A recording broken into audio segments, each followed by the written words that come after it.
Mailbag time here on Chicago Bears Now. I am Harrison Graham. Appreciate you guys for tuning in, whether it's on YouTube or on Rumble. Load up those questions and let's get into it. Adam White, I asked you this a year ago and I'm going to ask you again. Bold prediction for the upcoming season. We'll definitely do a bold predictions video at some point, but off the rip here, Adam, oh man. How about this? Justin Fields will have 4,000 combined yards, passing and rushing. 35-ish hundred passing, over 500 rushing. How about that? I'd say that's pretty bold. If he has over 4,000 yards this year, that'd be pretty damn good. Zachary Francois, more receiving touchdowns or rushing touchdowns for Velus Jones? I'll go receiving. How about 3 or 4 receiving, 1 or 2 rushing, maybe 1 returning? That's ambitious. I set the over-under on total touchdowns at 4.5. That would be over if you hit all those thresholds. But I'll say receiving. I think he'll be involved as a running back some, but I still think he'll primarily be catching footballs.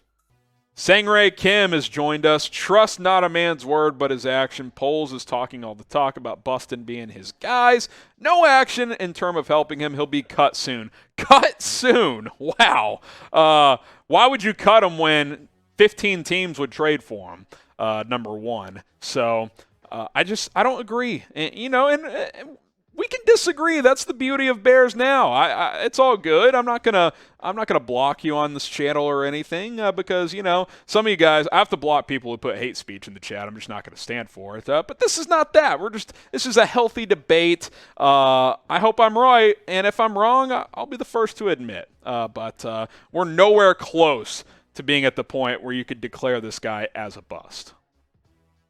Jonathan with a question. What will the Bears' record be against NFC North teams? Ooh, good question.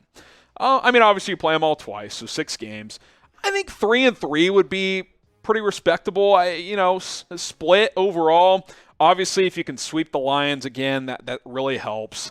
Can you beat the Packers once? That's a goal of mine this year. Beat the Packers at least once. Even if you're not making the playoffs or contending, split with the Packers. You got to start to get that monkey off your back for this young football team, especially if you're Justin Fields. So, 3-3, dare I say 4-2, that might be a little ambitious, but I think splitting with Minnesota is possible. So, split with all 3 or sweep the Lions and find another win between Minnesota and Green Bay. I think that's definitely at least a possibility. We'll have to wait and see how it plays out. Now, who's going to win the division this year? Obviously, the Packers are going to be the favorite here. Type GB if you think it's the Packers. And try to be honest. Try not to be biased here. At this point in time, I would not pick the Bears. Maybe that changes, but right now I would not. Type CHI for the Bears. Type MIN for the Vikings. Or type DET for the Lions if you're watching, Don Burr. Ryan Brasher, how many smoking Jays of signing Larry Ogunjobi? Well, depending on when you're watching this, on Tuesday it was reported that he's been visiting with the Jets for 2 days, so could be momentum for him signing there. I hope he gets a deal and gets some money wherever it's from because he thought he had life-changing money on the table, and obviously that fell through due to a physical, which was the right call by the Bears, by the way, I will continue to say. But one smoking Jay with Chicago, there's just not a lot of buzz between him and the Bears right now. Joe, who are our starting defensive tackles, and how confident are you in that position? Well, we can look at the depth chart right now. I do think it's a position of need, although it's secondary. Justin Jones, Kairos Tonga, is that your starters? That's what I have in there. I think it's that one tech is very much in the air. Angelo Blackson, could he start there? Could you kick Mario Edwards inside? You didn't draft one. I do think adding another defensive tackle is going to make sense in free agency. So we'll see what happens there. The guy just mentioned, Larry Ogunjobi. Maybe sign him, kick Justin Jones over to one tech, and then Tonga, Blackson, Edwards, those guys kind of all come in and rotate. Lucas Prang, would you rather go 3-14 but Fields looks good, or 12-5 but Fields struggles? I just don't see a scenario where you go 12-5 and Fields struggles. The only way that happens is if you have the best defense in the league, like the best. It's just too hard in today's NFL to win 12 games with below average quarterback play. It just is. So I guess the 12-5 but Fields struggles because you're in the playoffs at least, right? So it's a good question, but I will say, again, 12-5, but your quarterback struggles, it doesn't happen in today's NFL. Help us out. Follow us on Rumble for more daily Chicago Bears videos, uncensored content from me and other creators on the Rumble app as well. If you're into sports, news, politics, business, tech, whatever your your niche is for content and information that you're trying to watch and consume, rumble.com/Bears now takes you to our channel. Hit that follow button and then go check out Rumble as a whole. A lot of good content creators over there. Xman6818, appreciate the super chat. Have you been watching the USFL? Any players in that league worth keeping an eye on? I'll be honest, I don't sit down and watch games. I see some clips on social media.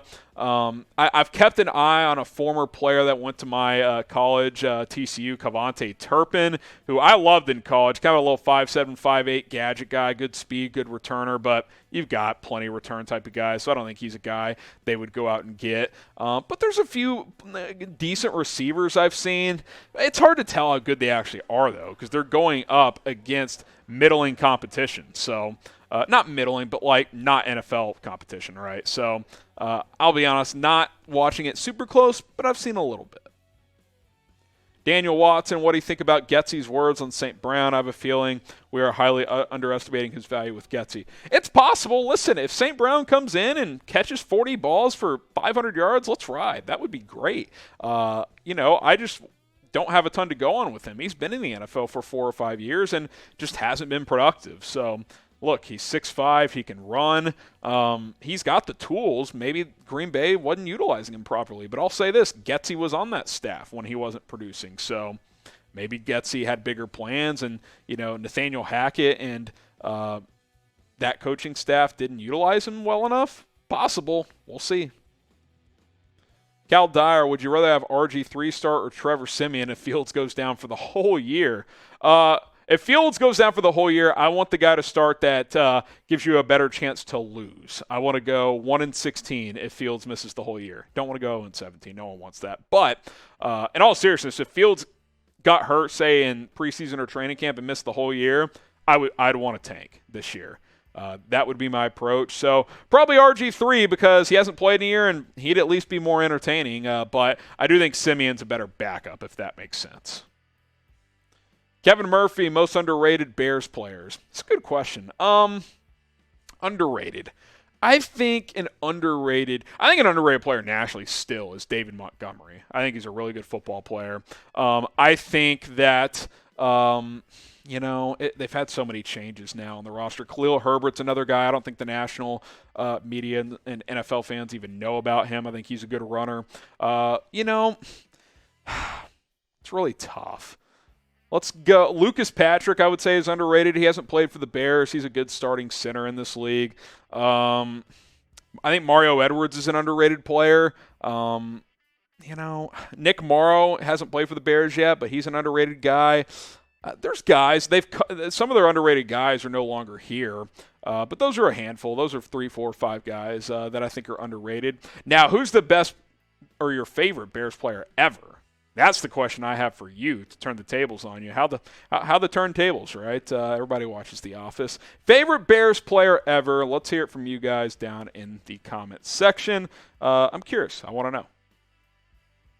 Nick Williams, can we touch on how ridiculous certain Bears reporters are? Kaplan blatantly tried to get polls to say the team stinks, along with a lot of negative questions directed toward players. Yeah, I see both sides of it because a lot of these guys have covered this team for a long time and they haven't been great in a while. 2018 was a really good year, but before that, besides that year, this team has not been great in a while. They haven't won a playoff game in a long time. So I understand a little bit of that, but I do think sometimes with these big J journalists and these guys who cover teams, and look, a lot of them do a great job. I'm not attacking the media here, but I do think that it's easier for these guys to have a negative approach than a positive one. I'm not saying you should be the guy. They're going to win 13 games this year. I don't think they're going to do that. But I think there's a chance they could be like the Eagles were last year. Team that starts slow but gets better and better with the new coaching staff and a young quarterback throughout the season. You watch. When when this schedule comes out and these national media members release their predictions, there's going to be guys that have the Bears winning like 3 games. Just believe me, it will happen. Jonathan, which of the Bears players playing for a contract this year will the Bears keep? I mean, Roquan's going to be here, I fully believe. Montgomery, 50-50. We'll see. Could a guy, Byron Pringle on a 1-year deal, I think he's got a lot to prove. If he has a good year, he'll probably be back. If not, he'll probably be one and done. Eddie Jackson's not entering free agency next year, but I would say he's on a contract year. Hasn't played well the past 2 years. New regime. The Bears could cut him next season or next offseason. So I think he's a guy that needs to play well as well. Appreciate all the questions today. Go ahead and subscribe to Bears Now on YouTube if you did not get your question on the show, or even if you did and you enjoy what you see. We go live every Tuesday to answer all your questions. Link is below, youtube.com/BearsNow. I appreciate all of you guys for weighing in.